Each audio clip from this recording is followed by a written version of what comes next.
Bonsoir à tous, j'espère que vous allez bien. Bonsoir Elise. Bonsoir. Bienvenue pour un nouveau NeuroLive. Alors ce soir le thème c'est l'ergothérapie. On a la chance d'avoir Elise, donc ergothérapeute avec nous, qui va, alors bon, elle va se présenter. C'est normal, hein, c'est pour à chaque fois les nouveaux intervenants, ils prennent quand même le temps de se présenter pour que vous sachiez aussi qui vous avez donc ce soir avec vous. Il y aura l'histoire de l'ergothérapie.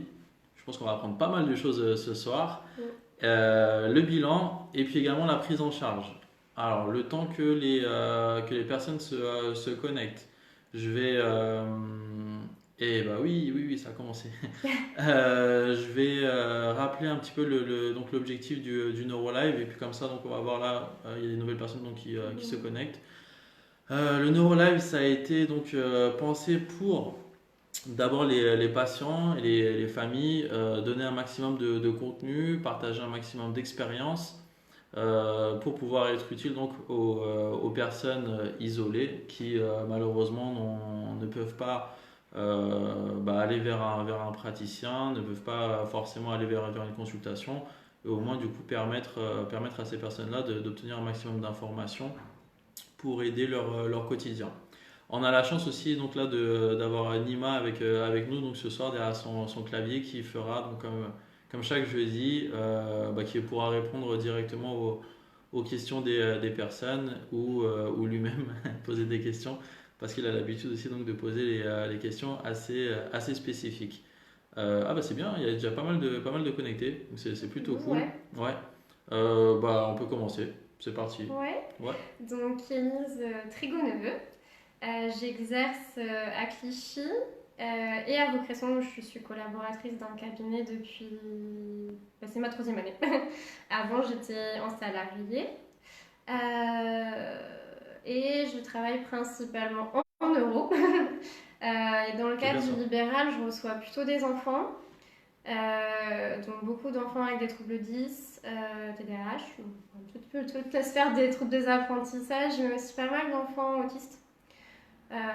Ou alors des patients, pas encore de diagnostic, ou alors des pathologies rares, ça arrive aussi, ou de plus en plus des enfants qui ont fait des AVC. D'accord. Ouais, Ok. de plus en plus. Voilà pour moi. La présentation. Ouais. Donc du coup, je voulais vous parler de l'histoire de l'ergothérapie. Ça me paraissait intéressant pour savoir un petit peu ce qu'était l'ergothérapie et comment elle s'était construite. Donc du coup, l'ergothérapie, c'est une profession assez jeune finalement, parce que ça a été créé il y a une centaine d'années seulement aux États-Unis, en psychiatrie. Donc très loin de peut-être certaines représentations de certains. Oui. Ouais. Ouais. Donc en fait, connecté ? Non, c'est Non, bon. c'est bon. Ouais. Ok. Il y a une bonne connexion ou pas ici?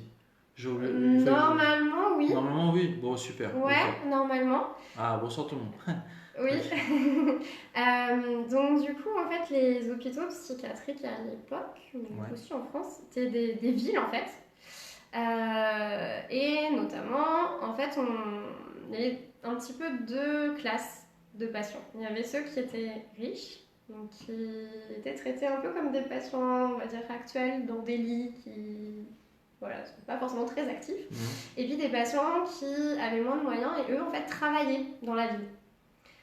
Et on s'est rendu compte que le groupe de personnes qui travaillaient, en fait, avait des meilleurs résultats des tests ou en fait semblaient plus épanouis et avaient quand même une meilleure évolution que des patients qui restaient un peu oisifs dans leur lit. Et donc c'est là qu'on s'est dit peut-être que l'activité est intéressante sur un plan thérapeutique. C'est intéressant ça. Et que s'est développé l'ergothérapie. Donc c'est des soignants en fait, c'est beaucoup des infirmiers qui ont développé ça au départ. Jusqu'à créer une école d'ergothérapie aux États-Unis il y a une centaine d'années. Toute petite centaine d'années. Donc en fait, le constat c'est parti on se rend compte que voilà, les personnes actives finalement en fait obtiennent de meilleurs résultats. C'est ça. Donc il faut passer par finalement le fait de travailler, de faire quelque chose pour pouvoir obtenir des résultats. C'est ça. C'est bien ça. C'est ça. Et donc du coup a été créé le métier de occupational therapist, donc thérapeute de l'occupation. Mais en fait en anglais la signification est un petit peu différente. Occupation en français c'est un peu je sais pas quoi faire, je m'occupe. dans d'autres langues ou d'autres pays, ça n'a pas vraiment la même signification. Ce serait plus les activités qui ont un sens pour toi et qui vont te donner un rôle dans la société. Ok. Par exemple, un enfant qui va jouer à la pâte à modeler, ça lui donne un rôle d'enfant qui se développe, apprend des choses. Pour lui, c'est important parce que on va peut-être lui proposer à la maternelle et s'il ne peut pas s'y investir, ça peut poser problème. Pour toi qui es neuropsychologue, peut-être ça ne fait pas du tout partie de ton quotidien. Et si tu ne peux pas t'y investir, c'est pas grave. Voilà. Et du coup, l'ergothérapie est arrivée en France juste après la Seconde Guerre mondiale. Donc plus finalement pour les blessés de guerre. Donc plus sur de la réadaptation physique, beaucoup. Et ce terme d'occupation n'a pas été conservé parce que du coup il n'a pas le même sens en France. Et aussi parce qu'ils sortaient de la guerre où ils étaient occupés par les Allemands, donc ça leur est un peu mal fait. Le mot occupé. Ouais, le mot occupé n'était pas judicieux, donc on a gardé, ils ont pris le terme d'ergo qui vient du grec ergon, qui est le travail, l'activité. Voilà. Tu donnes plein d'informations. Ouais. Non mais c'est super intéressant parce que c'est vrai que de toute façon, et je pense que c'est pour ça aussi que là il y a autant de personnes là qui regardent, c'est vrai, il y a beaucoup de gens en fait qui savent pas vraiment en fait ce que c'est que l'ergothérapie, malheureusement. Et du coup ce que fait l'ergothérapeute, donc c'est important de revenir déjà sur le sens même du mot, c'est ça, l'histoire et de comment ça s'est son développé. origine qui est quand même assez intéressante. C'est pour ça que je suis plus partie sur l'histoire. Donc du coup, un ergothérapeute va s'occuper de toute personne qui serait en fait limitée dans ses activités de vie quotidienne. Donc du coup, de fait, toutes les personnes qui vivent, donc de la naissance. Donc il y a des ergos en néonate à la mort. Donc c'est vraiment tous les âges de la vie. Et sur un petit peu tous les domaines, à la fois sur du handicap moteur, sur du handicap cognitif, sur du handicap psychique, et aussi sur du social, alors qui est peut-être moins développé en France, mais en fait en tant qu'ergothérapeute, on est à la fois profession médicale et sociale, on a les deux couvertures.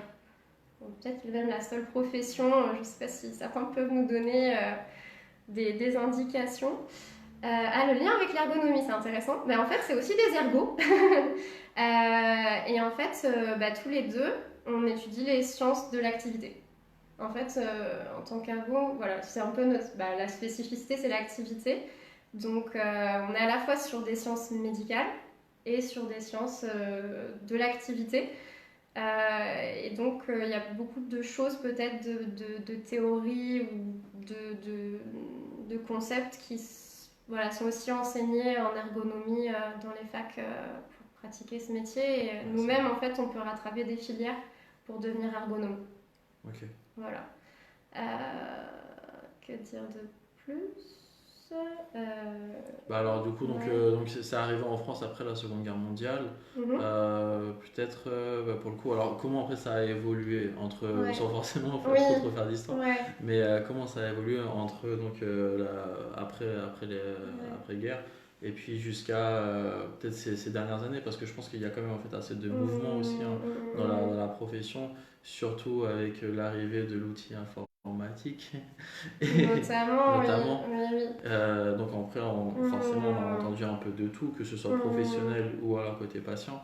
Comment ça s'est développé en France, si tu sais Oui. Du coup, l'ergothérapie, dans son idée, en fait, donc c'est la thérapie par l'activité, donc on est à la fois rééducateur, mais aussi notre but et ce qu'on va viser, c'est l'activité elle-même. C'est pour et par. Et donc, quand la rééducation va être limitée, parce qu'on ne peut pas tout rééduquer malheureusement, ou pour que la personne puisse quand même à peu près accéder à certaines choses, on va proposer des compensations qui peuvent être de tout type et dont effectivement numérique, parce que c'est un monde qui nous entoure de plus en plus et que c'est un moyen de compensation intéressant. Donc c'est vrai qu'il y a beaucoup plus beaucoup par la domotique et puis l'outil informatique effectivement qu'on retrouve beaucoup chez les enfants qui auraient du mal avec le graphisme comme compensation. Mais finalement ça peut être des compensations sur beaucoup d'aspects différents Et puis ça peut être même sur le choix d'outils quotidiens. Par exemple, pourquoi j'utiliserais plutôt ce crayon ou celui-là ou encore un autre, quelle taille je vais choisir, quelle mine je vais choisir. Ouais. Ça peut être aidé sur pas mal de choix d'outils, d'aménagement en fait. Adaptation de l'environnement face au profil potentiellement de la personne et de ses difficultés avec les et de ce qu'elle souhaite aussi. Donc du coup l'ergothérapie effectivement comme je te disais donc ça se base quand même sur plusieurs sciences, notamment beaucoup de sciences de l'éducation de plus en plus. Okay. Et il y a beaucoup actuellement de programmes d'éducation thérapeutique qui se mettent en place avec des ergothérapeutes. Aussi des sciences psychologiques, on a quand même un gros pan sur la psychologie. Un petit peu la sociologie, l'anthropologie aussi. Donc c'est assez varié. C'est assez dense la première année d'ergo, je t'avoue. Je pense que limite ça serait intéressant de parler des missions. Des missions de l'ergothérapeute. Finalement, le rôle de l'ergothérapeute, c'est vraiment permettre à une personne de refaire ses activités de vie quotidienne. Donc, on va avoir un ergothérapeute, toute personne qui serait limitée. Et des choses qui ont un sens pour elle et voilà, ça paraît intéressant, même si elle ne l'a pas forcément pensé avant. Peut-être qu'aujourd'hui, pour moi, ce qui me paraît important, c'est mon travail ou mon activité de danse que je pratique à côté. Mais peut-être que si jamais il m'arrive un accident et que je ne peux plus me laver le matin, peut-être que ça sera ça mon nouvelle chose qui sera prégnante pour moi. Et c'est pas fixe dans le temps, en fait, ça évolue. Donc les objectifs de suivi aussi peuvent évoluer au cours du temps. D'accord. Voilà, donc toute personne. Donc, et finalement, les objectifs sont vraiment, normalement, doivent être formulés théoriquement, vraiment en termes d'objectifs fonctionnels et pas forcément de travail sur une capacité particulière, ce qui nous différencie peut-être des autres professionnels où toi, tes objectifs sera peut-être de travailler sur les fonctions exécutives, les fonctions intentionnelles.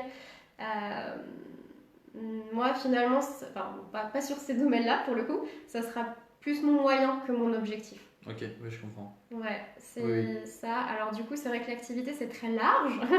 Donc du coup, c'est quand même un petit peu plus cadré. Ça enveloppe beaucoup de choses. Donc du coup, nous, ce qui va peut-être plus nous caractériser, c'est les fonctions sensorimotrices, les fonctions visuospatiales. Et après, peut-être d'autres capacités où ça va plus être trouver des stratégies. Okay. De faire différemment ou trouver des adaptations. Et en fait, on fonctionne beaucoup en résolution de problèmes. Et en fait, le but, c'est d'amener la personne à trouver ses propres solutions pour qu'elle puisse, en fait, elle-même mieux se les approprier par la suite. De façon spontanée ? Oui. Parce que vous dites quoi, qu'à partir du moment où c'est de façon spontanée, c'est que forcément, naturellement, la personne elle aura plus de facilité à employer ce qu'elle a utilisé de façon spontanée. C'est ça, ouais. Okay. Le but, c'est pas forcément que je dise à un enfant, voilà ton crayon, tu dois le tenir comme ça. C'est que je lui dise, comme ça marche pas très bien. À ton avis, pourquoi ? Et comment tu pourrais faire différemment ? Et il pensera peut-être plus si du coup ça vient de lui que si moi je lui dis ton crayon tu dois mettre ton doigt, il faut faire ça et puis tu dois être dans telle position. En matière d'apprentissage, c'est plus facile du coup pour la personne. C'est plus facile pour lui et puis ça vient de moi donc il le mettra peut-être moins en application que si c'est lui. Et puis c'est peut-être plus valorisant pour lui aussi. Oui. S'il arrive du premier coup c'est génial. Après sinon c'est comment l'aider à trouver la solution par lui-même. En tout cas, lui dire que tu as trouvé la solution par toi-même. Alors, pour du coup réussir à cibler quels sont les besoins du patient, sur quoi vous vous appuyez. Comment en fait, en gros, l'ergothérapeute, j'ai besoin d'aller voir un ergo, comment ça se passe ? Donc du coup j'ai vu qu'il y avait des difficultés au quotidien sur une activité et ça me frustre ou ça pose problème. Donc je vais aller voir un ergothérapeute. Donc finalement c'est plus un entretien. Okay. Après, on a des outils pour mettre aussi en avant des difficultés et aussi quantifier. Donc vous avez déjà votre entretien d'anamnèse, hein, c'est ça Oui, c'est aussi. ça. Ok, où vous On revenez sur le va... parcours, le Ouais, développement du tout à patient, fait. qui est Ouais. davantage axé forcément ergo. Finalement, ça Ou, va rester au départ des choses assez traditionnelles, voilà, d'accord. sur le développement, la naissance, le parcours psychomoteur de l'enfant. Euh, bon. Après, ça dépend des demandes. Pour les adultes, ça va être peut-être un petit peu différent, mais sur à quelle date il a fait son AVC, Ok. des choses comme ça. Et puis après, effectivement, sur ses capacités qu'il a actuellement et sur quelle activité il peut être embêté. Alors, pas forcément qu'il n'y arrive pas, mais que ça va demander beaucoup de temps, ça va pas être forcément très efficace. Pour voilà, voir comment on peut l'optimiser un petit peu plus. Voilà. Oui, c'est ça, il ne faut pas forcément que la fonction elle soit totalement déficitaire. Pour C'est avoir ça. l'ergo, il peut très bien y avoir une gêne. Oui, c'est ça. Et Ouais. ça peut quand même en fait derrière amener à une consultation vers l'ergo. Tout à fait. Ok. Ouais, Ok. tout à fait. Et du coup, alors l'entretien, ça dure quoi? À peu près 1 heure? Oui, je pense. Grosso À peu modo, c'est près, 1 oui, heure. ça dépend après des problématiques et des personnes. Je pense que c'est assez variable. Puis des éléments qu'on a aussi, c'est vrai que souvent j'ai déjà d'autres comptes rendus en amont. Donc c'est vrai que tout ce qu'il y a avant, je le reprends pas forcément. D'accord. Donc puis ça dépend du coup de combien de temps datent les autres comptes rendus que je peux avoir. Mais oui, à peu près 3/4 d'heure, je pense quand même. Ouais, je pense qu'on peut aller là-dessus. Et après, on fait en fait des tests normés. Ok. Donc voilà, plus sur du sensorimoteur ou du visio-spatial. Alors pour répondre du coup à quelques questions, parce que j'ai vu qu'il y avait, alors pour rappel, il y a plein de questions et c'est super. On prend le temps si on peut pendant la vidéo, et sinon de toute façon vous le savez très bien que la vidéo après elle va être postée et on prendra le temps. Je pense qu'Elise se rendra disponible pour répondre à un maximum de questions. Ou sinon, enfin, quoi qu'il en soit, on fera en sorte qu'il n'y ait pas de questions qui soient laissées sans réponse. Justement, pour parler de l'aspect financier de la prise en charge en ergo. Parce que du coup, donc, normalement, bon, après l'entretien, bon, il y a un bilan. Il y a un bilan qui doit être fait. J'imagine que, bon, de toute façon, tous les bilans ne se ressemblent pas. Ça dépend en fait des tests normés que vous allez utiliser.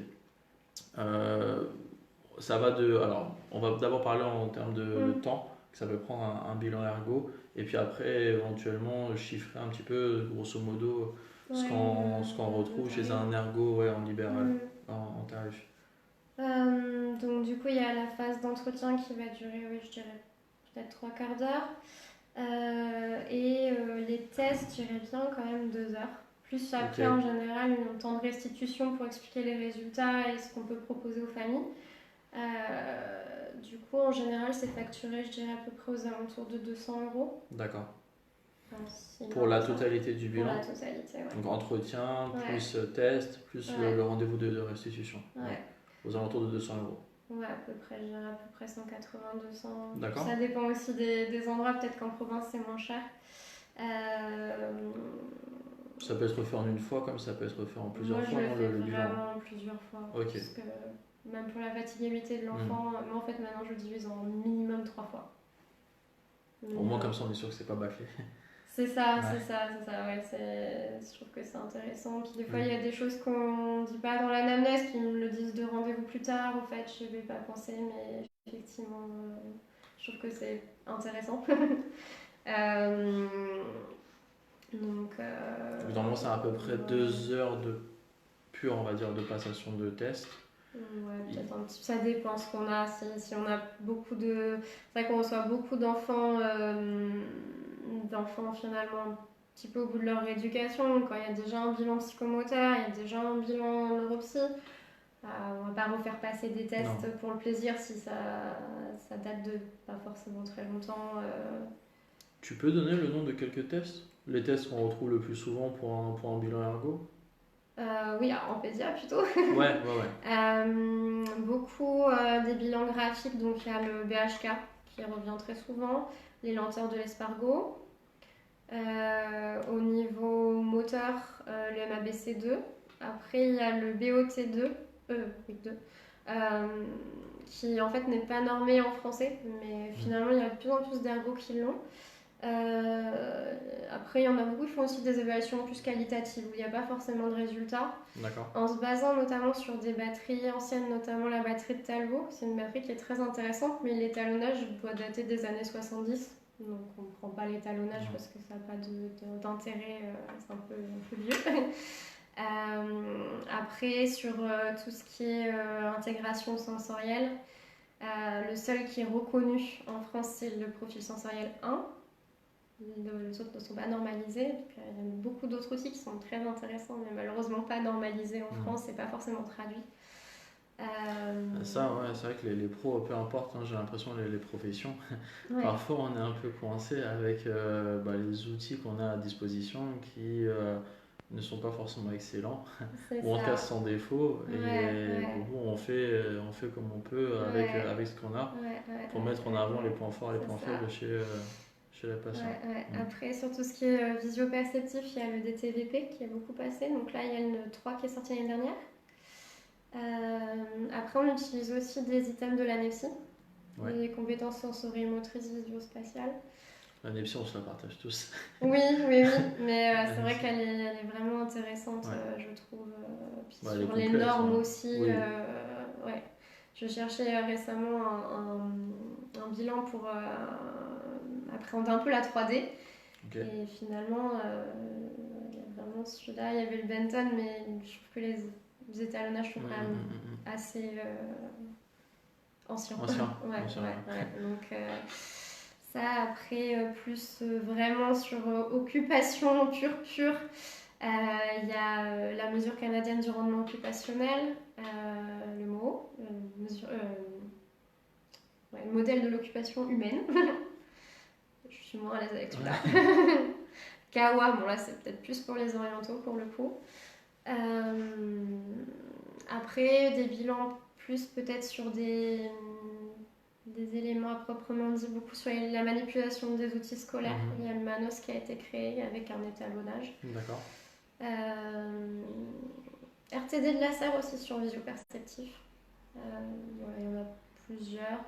Motricité fine au Pirdio, pas mal aussi, je le vois souvent dans les comptes rendus. Voilà, je pense que je c'est pas mal. Pas mal déjà. Ça fait quand même beaucoup d'outils là, d'évaluation. C'est plutôt pas mal. Après, on peut pas tout passer. Non, mais oui, parce que sinon, je me dis que ça va durer puis 2 si semaines. on évalue déjà une compétence, pas la peine de la réévaluer derrière. Moi qui a vraiment un doute fou, mais. Non, c'est déjà pas mal. Et du coup, donc après, une fois que donc, le bilan a été fait, ça, plus les éléments que l'ergo a pu obtenir pendant l'entretien, généralement, ça, du coup, derrière, amène à pouvoir affiner ou en cas proposer une prise en charge la plus adaptée par rapport au patient. Il y en a beaucoup dans des ergos qui se déplacent à domicile. Oui, il y en a pas mal. Il y en a pas mal, c'est vrai que c'est intéressant de voir l'environnement et pouvoir travailler avec les différents partenaires qui sont autour de l'enfant, d'avoir un échange avec les enseignants, les parents. C'est vrai que c'est intéressant d'aller à l'école notamment pour échanger avec les enseignants, même si malheureusement ils ne sont pas forcément tous ouverts à la chose. Et quand ils sont en train de faire classe à 30 enfants, ils vont peut-être consacrer 5 minutes, mais ils ne peuvent pas faire plus. C'est vrai que c'est quand même malheureusement un petit peu compliqué. Avec les AVS peut-être plus. Mais c'est vrai que c'est pas toujours évident. J'ai l'impression que ça tend quand même à ce que de plus en plus d'ergothérapeutes interviennent quand même en cabinet. Apparemment, c'est ce que tu me disais là avant la vidéo, mais c'est vrai que pour le coup, c'est ce qu'on voit aussi. En tout cas en région parisienne, en tout cas c'est ce qu'on voit. Il y a de plus en plus surtout que maintenant, finalement, l'éducation nationale referme un petit peu ses portes. En fait, théoriquement, on n'a plus le droit d'aller à l'école. Donc, c'est bizarre ça, l'éducation nationale qui recule. Pas qui recule, mais voilà, si on ne fait pas partie de l'éducation nationale, c'est pas forcément évident. Et puis, ils considèrent aussi que l'école n'est pas un lieu de soins. Et qu'à ce titre, on n'a pas forcément à y être. Donc, alors que dans d'autres pays, là je dis ça simplement parce que je sais que dans le modèle anglais, les professionnels de santé ou du paramédical justement interviennent. Dans l'école, c'est vrai qu'il n'y a pas d'ergothérapeutes qui font partie de l'éducation nationale. Mais effectivement, dans d'autres pays, il y a des ergothérapeutes au sein même des écoles, qui vont aider peut-être les enseignants sur certaines compétences ou prendre en charge certains enfants, effectivement. C'est vrai que le modèle est un petit peu différent. Mais je trouve que voilà, au cabinet, c'est aussi intéressant pour peut-être plus voir les parents qu'on ne voit pas forcément quand on va à l'école. Ça, c'est Ou avantageux. les personnes qui potentiellement s'occupent de l'enfant, même si c'est une babysitter, c'est vrai que si elle s'en occupe tous les jours et que c'est elle qui fait faire les devoirs ou qui gère tout et que les parents rentrent à 21h le soir, au final, c'est quand même un acteur privilégié. Oui, c'est sûr. Donc c'est toujours intéressant. Et justement, en matière de prise en charge, alors du coup, on parle financière, quand même. Ouais, financière. Donc du coup, malheureusement, il n'y en a pas. Ça veut dire que pour la Sécu, ça rembourse pas. La Sécu, alors, pas a priori en prise en charge extra-légale. Elle peut l'accepter, il faut faire la demande. Sinon, avec la MDPH, il y a une allocation qui est spécifique aux enfants. D'accord. Donc, ça s'appelle EEH. Après, certaines mutuelles de plus en plus. Donc, même si vous avez un doute, il ne faut pas hésiter à leur demander. Puis plus ils auront de demandes, puis ils vont se dire qu'il y a un business peut-être derrière et peut-être ils le feront. Après, la semaine dernière, il y a eu à l'Assemblée nationale un vote par rapport à l'autisme. Et les remboursements en psychomotricité ergo et psy. Oui. Où ils envisagent en 2019 de rembourser des séances et des soins pour cette population. Donc voilà, les choses vont pas. J'attends de voir ce qu'ils vont publier. Pour l'instant, c'est pas encore acté, les conditions, mais a priori, ça va se mettre en place. Ça va se mettre en place. Donc voilà, après, c'est vrai que c'est peut-être un peu dommage que ça soit qu'une action précoce et que sur un diagnostic. Que TSA, ouais, et puis peut-être ça pourrait orienter peut-être à vouloir surdiagnostiquer des TSA pour qu'ils puissent avoir une prise en charge alors qu'ils n'ont pas forcément cette étiquette-là. Et je trouve que c'est pas forcément sain non plus. C'est vrai.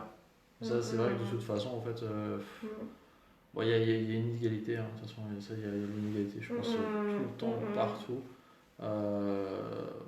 Après, quoi qu'il en soit, aujourd'hui, j'imagine que de toute façon, que ce soit les familles, mais aussi les professionnels, on fait comme on peut avec ce qu'on a à chaque fois pour faire en sorte que, on va dire que l'aspect financier soit un minimum un frein à l'accès aux soins et à la prise en charge. Je pouvais juste aussi, du coup, pour dire bonjour à Adrien, parce que je vois qu'il est aussi connecté, il est présent, donc c'est bien. Ce soir, on a Adrien et Nima aussi qui sont donc derrière à participer au NeuroLive, c'est cool. Ouais. C'est bien, comme ça, tu vois, ça a attiré plein de gens ce soir, l'ergothérapie. Et ouais, parce c'est que bien. oui, carrément. Super, merci beaucoup en tout cas de nous écouter et de porter de l'intérêt à cette profession. Exactement. Ça fait plaisir. Un bon moment pour mettre en avant la profession. Donc tu veux que je parle plus de suivi? Peut-être aussi parler des approches. Oui, de certaines approches. Donc du coup, le suivi, on va déterminer avec les parents et l'enfant des objectifs. Donc plutôt fonctionnels qu'on va en général mettre de façon smart, ça s'appelle comme ça. De façon à ce que ça soit assez simple, assez accessible, qu'on puisse les mesurer et les quantifier. Donc en général, pour moi en tout cas, dans mon cabinet, c'est les enfants qui choisissent l'objectif. Je veux qu'ils sachent pourquoi ils viennent en ergo et pas parce que leurs parents leur ont demandé de venir. Et qu'ils puissent pleinement s'investir. Et puis que si une activité, eux-mêmes, ils n'ont pas l'impression d'être en difficulté, ils ne vont pas forcément s'investir ni savoir pourquoi ils le font. Sachant qu'au final, une activité qu'ils vont choisir va peut-être travailler des compétences sous-jacentes à l'objectif des parents. Donc au final, ça va se recouper.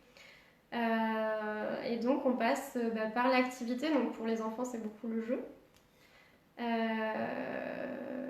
Après, ça peut être vraiment des activités où ils ont des difficultés. Et donc, il y a peut-être deux approches qui sont peut-être assez plus prévalentes en pédiatrie neuro. Donc, il y a l'intégration sensorielle. Donc, l'intégration sensorielle, qu'est-ce que c'est? On va faire un dessin. Et pour les enfants qui ont des problèmes du processus sensoriel. Je vais faire le dessin, puis après, je vous montre. Hop. Donc, on a des enfants. Le processus sensoriel en soi. Donc on a des récepteurs sensoriels. C'est vrai, t'es la première personne à faire un dessin. Un dessin. Ouais. Et puis ensuite, il y a le traitement de l'information. T'es vraiment une ergo. Bon, c'est pas super bien écrit, super beau, hein. Si, si, si. Et après, une réponse. En sachant que vous travaillez le graphisme. Oui. Non, c'est pas écrit en attaché. Donc du coup, hop, voilà mon dessin, j'espère que tout le monde voit. Donc le récepteur. Donc, grâce à tous tes sens, est-ce que tu connais tous tes sens? Qu'est-ce qu'il y a? L'ouïe, le Ouais. toucher, la vue, l'odorat, le goût. Il en manque deux Ah ouais? que tu connais moins. Indice. Quand tu bouges, oreille, Ah, l'équilibre. interne, vestibulaire. Vestibulaire. Ouais. Et repérage de dans l'espace, ce que tes muscles vont te donner comme information, tes tendons. Proprioception. Ouais, proprioception. Ouais. Voilà. Donc du coup, on va avoir un certain nombre de capteurs de cette information et derrière, oh, je vois pas mon schéma, qui vont être traités par le cerveau et ça va permettre d'avoir une réponse Ok. comportementale. Et chez beaucoup d'enfants, notamment les enfants autistes, mais pas que, je précise le pas que, en fait ce système de traitement va être un petit peu différent.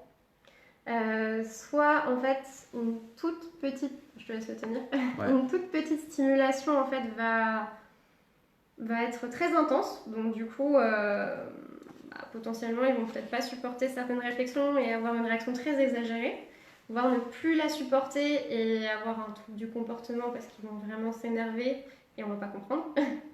Ou à l'inverse, en fait, il va falloir beaucoup d'informations pour avoir une réponse. Et là aussi, en fait, on va avoir des enfants qui s'auto-stimulent pour maintenir en fait une attention. Voilà. Ça, c'est super intéressant de le savoir parce que qu'est-ce qu'on. Ça arrive, je parle vraiment Ouais. de mon expérience. Ça arrive en fait que les enfants viennent en consultation et en fait, bizarrement, parfois ça peut arriver que des diagnostics soient posés alors que ça n'a rien à voir, des prises en charge sont mises en place alors que ça n'a rien à voir. Et en fait, au final, tu te rends compte que si on fait attention à tout ce processus-là dont tu parles, bah, ça aiderait en fait à mieux comprendre ce qui pose problème réellement en fait, chez le patient et du coup, là, à ce moment-là, proposer une solution adaptée pour aider un maximum le patient. Ouais. Je pense que ça vaut le coup qu'on le rajoute après en commentaire. Non, oui, peut-être. d'accord. Le schéma, plus après l'explication. Je mettrai peut-être même des liens vers des articles peut-être plus complets qui pourront peut-être plus aider. Et donc, en fait, on fait des thérapies par rapport à ces problématiques. Alors, bon, il faut vraiment séparer peut-être l'approche intégration sensorielle, où là, on va peut-être plus l'évaluer et proposer des systèmes de compensation. Et vraiment la remédiation, où là, c'est vraiment une rééducation. Mais bon, la limite de cette approche, c'est que la rééducation, il faut en fait qu'elle soit très intense. C'est plusieurs fois par semaine et 45 minutes, 1 heure. Donc c'est assez long. Et pour l'instant, les données probantes ne sont pas... comment dire? Il y a eu des résultats, mais en fait, la méthodologie a été un peu critiquée. Donc c'est une approche qui est assez controversée. Actuellement, même si en 2013, donc c'est assez récent comme approche, c'est pratiqué depuis longtemps, mais en 2013, on a vraiment découvert en termes anatomiques des particularités dans la substance blanche en fait. D'accord. Voilà, on a vu qu'il y avait des choses un petit peu différentes. Et donc le but, c'est vraiment en fait de recréer des connexions au sein du cerveau pour améliorer le traitement. Donc c'est assez dense comme rééducation. Après, ça c'est comme en remédiation cognitive par exemple. Je sais qu'il y a plusieurs méthodes.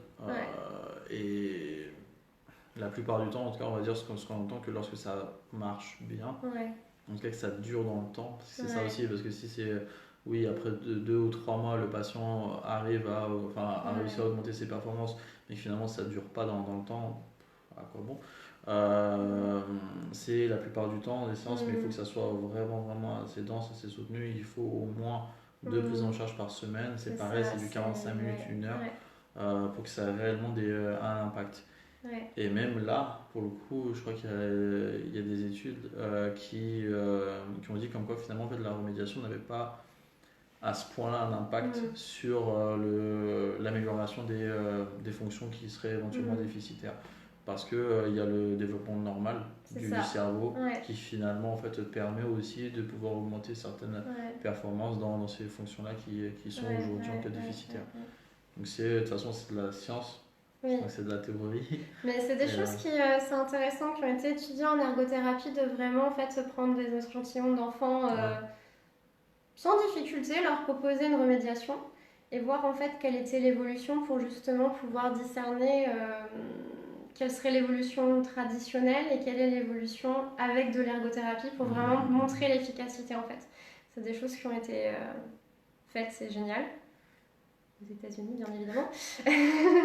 Et voilà, je trouve que c'est super qu'on puisse avoir vraiment des résultats probants bien sûr. montrer pour faire valoir notre profession au sein du public médical. Et puis après, c'est vrai que les parents, c'est peut-être moins évident pour vous d'y faire attention parce que vous n'êtes pas expert et puis c'est pas le but. Mais essayez peut-être de vous renseigner dessus et peut-être sur les professions, quel est le parcours, peut-être pour dissocier des professions peut-être plus sérieuses que d'autres. Alors là, de toute façon, avec les NeuroLive, c'est bien parce qu'on a la chance et tout de pouvoir faire appel à différents professionnels. Chacun, du coup, exerçant dans un corps de métier. Le message à chaque fois, c'est qu'on est tous des professions.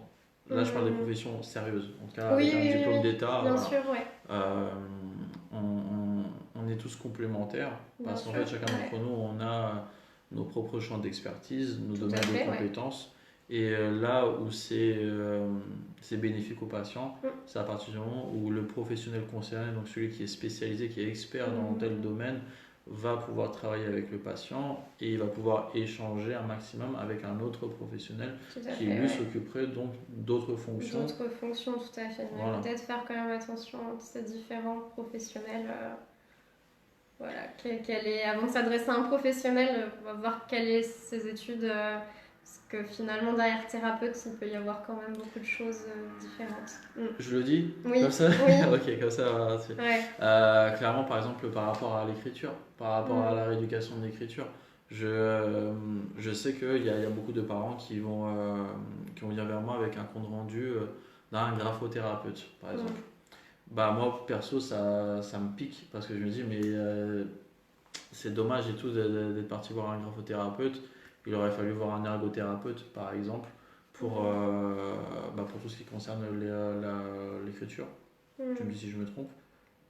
Le problème, la connaissance que j'ai en tout cas des graphothérapeutes, c'est que ce ne sont pas des professionnels de santé.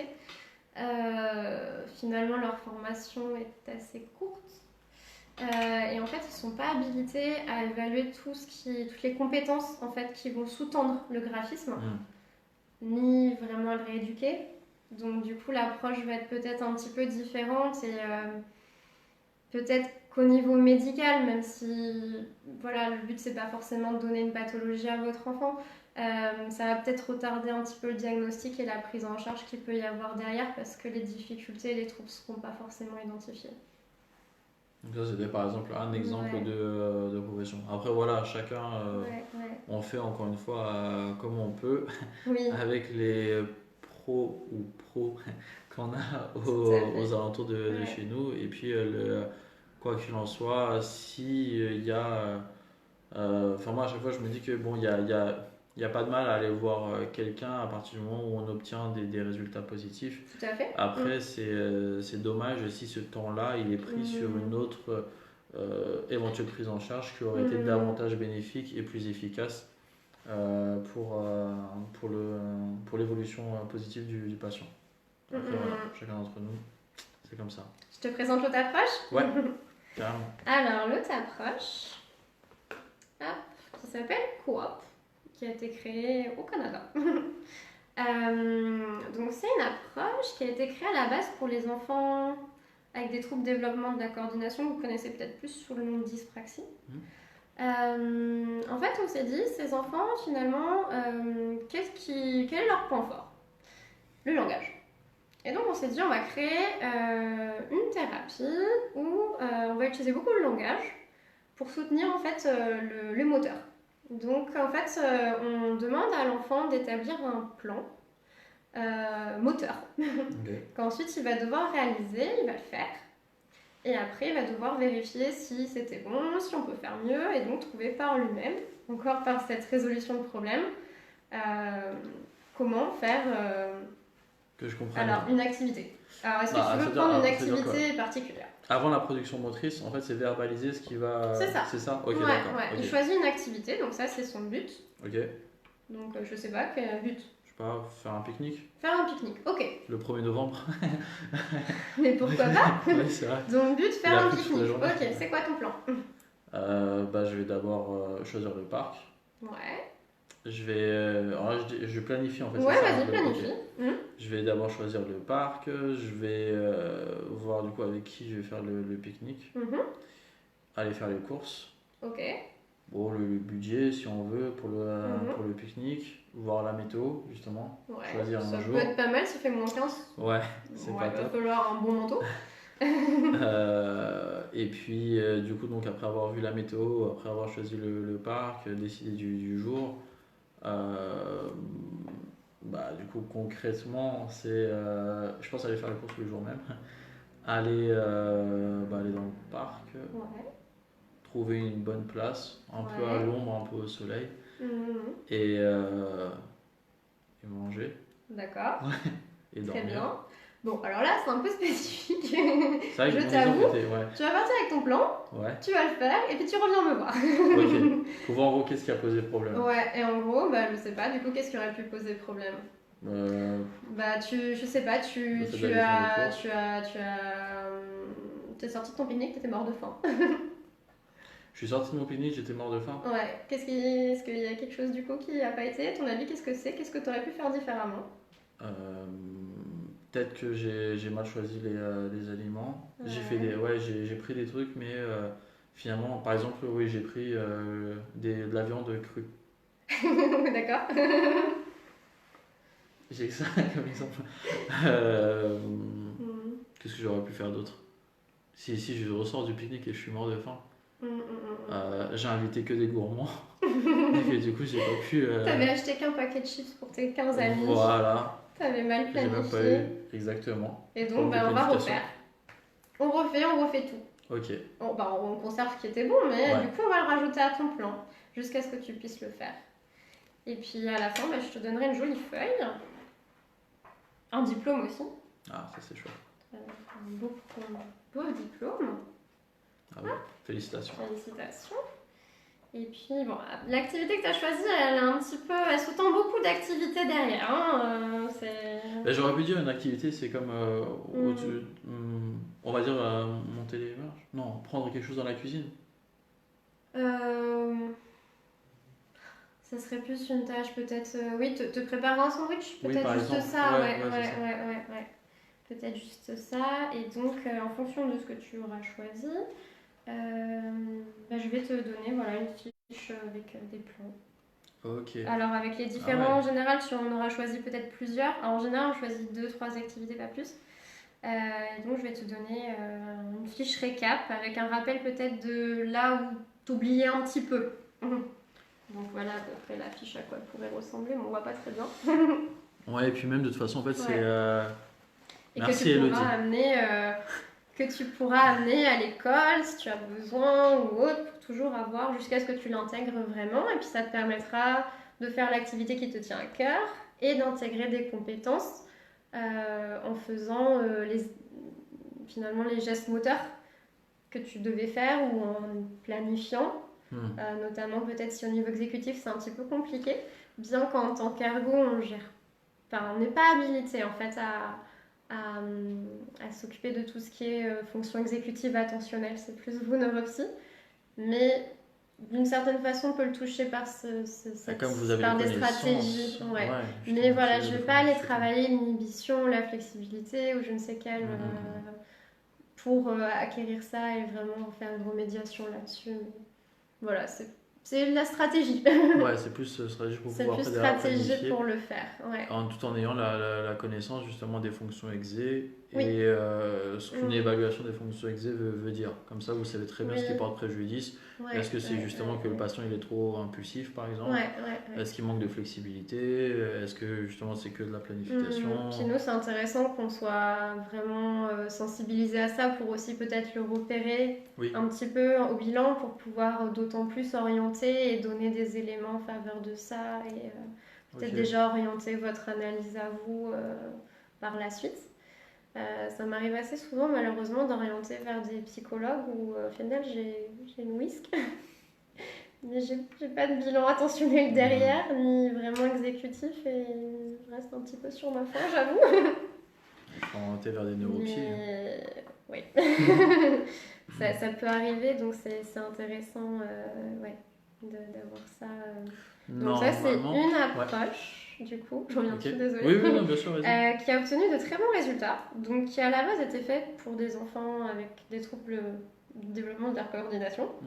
Mais qui en fait a été reprise à une échelle plus grande et notamment chez les adultes. Ok, donc l'approche coop. Coop, ouais. Ok. Voilà. C-O-O-P. Voilà, c'est ça. Donc c'est un peu deux grandes approches qu'on peut retrouver en pédiatrie, je pense, en neuro. Voilà.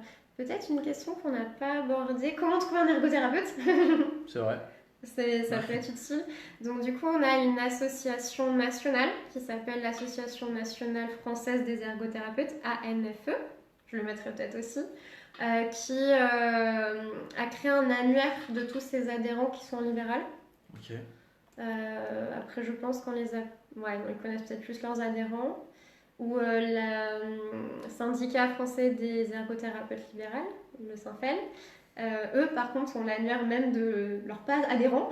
Donc, pareil, on peut les contacter pour leur demander s'ils connaissent des ergothérapeutes proches de chez vous en libéral.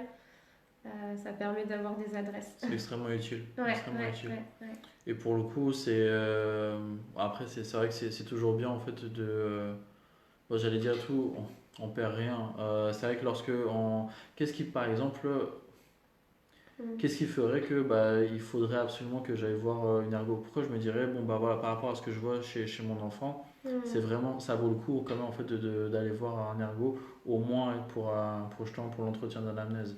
La plupart du temps, qu'est-ce que tu peux voir comme profil? Ouais, un retard au niveau. Alors, la plainte principale que j'ai, c'est le graphisme. Parce que finalement, il y a beaucoup de compétences qui sous-tendent à un niveau quand même assez élevé pour que ça commence à poser problème vite. D'accord. Après, un enfant qui aurait un petit peu de retard par rapport à d'autres enfants dans ses gestes de la vie quotidienne, je pense que c'est intéressant peut-être de voir ce qui peut sous-tendre derrière et là où il peut y avoir un souci. Après, certains troubles du comportement, c'est vrai qu'on pense peut-être plus à un psychologue, mais notamment si vous avez identifié que dans certains environnements, c'était peut-être plus manifeste. C'est intéressant de voir un ergothérapeute vraiment formé en intégration sensorielle, on ne l'est pas tous. Donc voilà, après ça c'est un petit peu plus difficile peut-être du coup de savoir qui est formé à ça.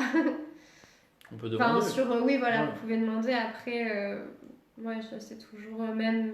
Voilà, si vous avez des doutes, moi j'aime bien des parents qui m'appellent, puis à qui je dis peut-être aller plus vers telle profession, ou peut-être on fait un bilan et il n'y a rien et tant mieux, que de les voir fin de collège, j'en ai eu cette année, où en fait on s'est rendu compte qu'il y avait vraiment des difficultés et que on n'a pas perdu du temps, mais si ça avait été pris peut-être plus précocement, la rééducation serait peut-être moins longue et plus efficace. C'est peut-être plus simple aussi, je pense, pour l'enfant.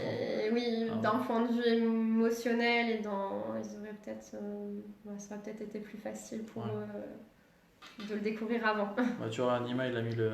Super, merci. Super, nickel. Comme ça, il y a pas mal d'infos. Ouais, super, génial. T'as donné plein du coup, pas mal d'infos. Je Oui. sais pas si on a encore je sais pas quelle heure il est en fait. Mais si on a encore le temps, peut-être qu'il y a encore quelques questions peut-être auxquelles tu pourrais répondre ou Oui, sinon. j'ai pas trop pris le temps de lire, désolée. Je regarderai bien après. Ouais, après. J'ai vu plusieurs fois marqué psychomotricité. Euh, je pense qu'il y a finalement beaucoup de compétences similaires. Euh, mais voilà, notre histoire et l'approche est différente. Oui, Je pense que c'est peut-être vraiment ça. Après, voilà, avoir un regard différent, c'est toujours un plus. Donc voilà, peut-être la différence des deux. Je pense que c'est vraiment l'approche et la vision, même si finalement on évalue peut-être des champs de compétences assez similaires et qu'il y a beaucoup c'est vrai. de similarités. Mm. Mais en tout cas, je suis extrêmement content que. Bon, déjà, merci d'avoir accepté hein, Bah, merci d'être de m'avoir dispo. permis de promouvoir ma profession. C'est avec plaisir, c'est avec Mm, mm, plaisir. mm.